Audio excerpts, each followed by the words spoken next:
Hi, buddy. I'm Luna, and welcome back to English with Luna. And if you're listening right now, I'm guessing this title caught your attention because it's you.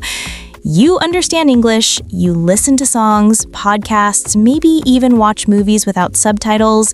You get the jokes. You understand what people say in interviews or even in your favorite YouTube videos. But when it's your turn to speak, your brain just freezes. You know the words, but they don't come out. You want to express something, but it feels like your mouth forgot how to move. And in that moment, you feel frustrated, maybe even embarrassed. You think, I've been studying for years. Why can't I speak fluently yet? Don't worry. You're not broken. You're not bad at English. What you're experiencing is completely normal. I've met hundreds of English learners, from beginners to advanced speakers, and so many of them say the same thing. Luna, I can understand English easily, but when I speak, I panic.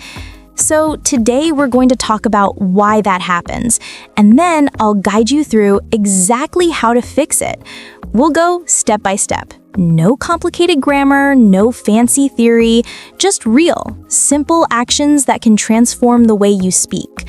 By the end of this episode, I promise you'll see speaking English in a totally different way. Let's start by understanding what's really going on inside your mind when this happens. So here's the thing. Understanding and speaking are two different muscles. When you listen to English, let's say you're watching a show like Friends, your brain is receiving information. It listens, recognizes patterns, connects words, and makes sense of meaning. But when it's your turn to speak, it's not passive anymore. Now your brain needs to create. You have to think about what you want to say, organize your thoughts, find the right words, and pronounce them, all in a few seconds. That's a lot of work for your brain.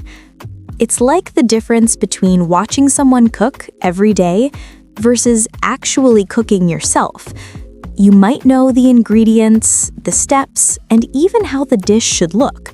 But if you've never done it, you'll still struggle the first time. The same happens with English. If you only consume, listening, reading, watching, your passive understanding becomes strong.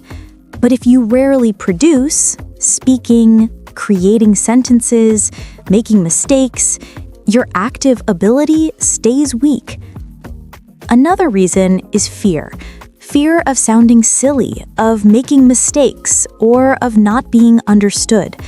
Many learners tell me, I know what I want to say, but I don't want to say it wrong. But that mindset stops you from learning. Because speaking is not about perfection, it's about connection. Children don't wait until they know all the grammar to start talking. They just speak, and that's how they learn faster. So remember, if you understand English but can't speak it, it's not a language problem, it's a habit problem.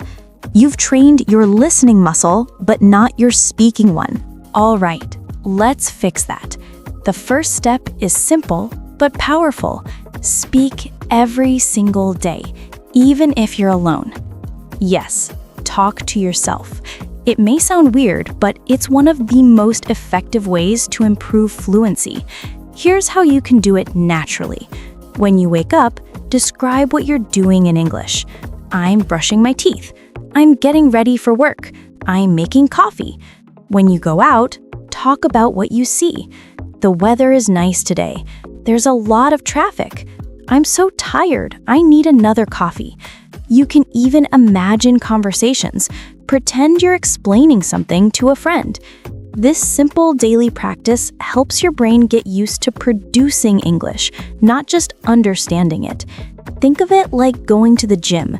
If you only watch workout videos, you won't get stronger. You have to actually move your body. Same with English. You have to move your mouth. And the best part, you don't need anyone else to practice. You can start right now. Here's a small challenge for me. For the next 7 days, talk to yourself in English for 5 minutes every day. It doesn't matter what you talk about. Just speak. By the end of the week, you'll already notice a difference in how fast your brain finds words. Okay, the second tool is something called shadowing. It's one of my favorite techniques because it's simple, fun, and incredibly effective. Here's what you do. Pick a short video or podcast in English, something you like. Then listen and repeat what the speaker says immediately, trying to copy their tone, rhythm, and pronunciation. You don't have to understand every single word. The goal is to sound like them. This trains your brain to think and speak at the same time. It also improves your pronunciation, your intonation, and your confidence. When I learned another language, I used to shadow TV shows and even songs. At first, it was hard, but after a few weeks, I started to sound much more natural. Start small, maybe 30 seconds a day. Repeat the same clip several times until your mouth remembers how it feels to say those words. Over time, your speaking rhythm will become automatic, and you'll stop translating in your head. If you love movies, try shadowing actors. If you love YouTube, shadow your favorite creators. If you're into podcasts, you can even shadow me right now. Now, let's talk about mindset, because speaking fluently isn't just about words. It's about how you think about English. When you say, "I can't speak," your brain believes it.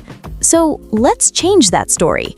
Instead of saying, "I can't speak English," say, "I'm practicing speaking English." See the difference? The first one closes a door. The second one opens it. Your goal is not to be perfect. Your goal is to communicate. Native speakers make mistakes all the time. They forget words, they change sentences, they say or like, and that's okay. Fluency is not about speaking without mistakes. It's about speaking without fear.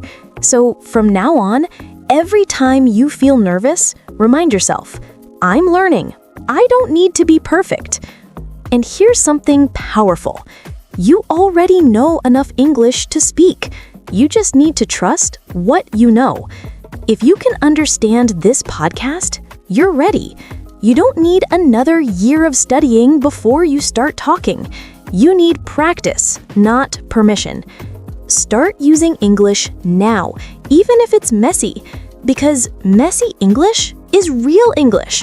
It's how people connect, share ideas, laugh, and make friends. So, speak, make mistakes, laugh about them, and keep going. Every word you say is progress. All right, let's put everything together. You understand English. That's amazing. It means your brain already knows how the language works. Now you just need to unlock your output. Here's the plan. 1. Speak daily. Even 5 minutes counts. Talk about your day, your thoughts, anything. 2. Shadow others. Copy voices you love. That's how fluency feels natural. 3. Change your mindset. Don't wait for perfection. Speak imperfectly, proudly. And one more thing. Have fun with it. If learning feels like pressure, you'll block your progress. But if you make it a game, if you laugh, play, and explore, you'll grow faster than you imagine. Let me tell you something I tell all my students. Fluency is not a destination. It's a daily habit. So don't wait for a magic moment to start speaking. That moment is today. Right after this episode, pick one sentence in English and say it out loud. Then another and another. That's how confidence is built, not by studying harder, but by using what you already know. You've got this. I believe in you. This was English with Luna. Thanks so much for listening today. If you liked this episode, don't forget to subscribe to the channel so you don't miss the next one. And hey, if you know someone who also understands English but finds it hard to speak, share this episode with them. Maybe a friend, a classmate, or someone from your family. You can also leave a comment and tell me what part helped you the most, or what topic you'd like me to talk about next. I really enjoy reading your messages. It makes me feel like we're all learning together. All right, that's it for today. Keep practicing, keep speaking, and remember, you're doing great, even if it doesn't feel perfect yet. Thanks again for being here. See you in the next episode. Bye for now.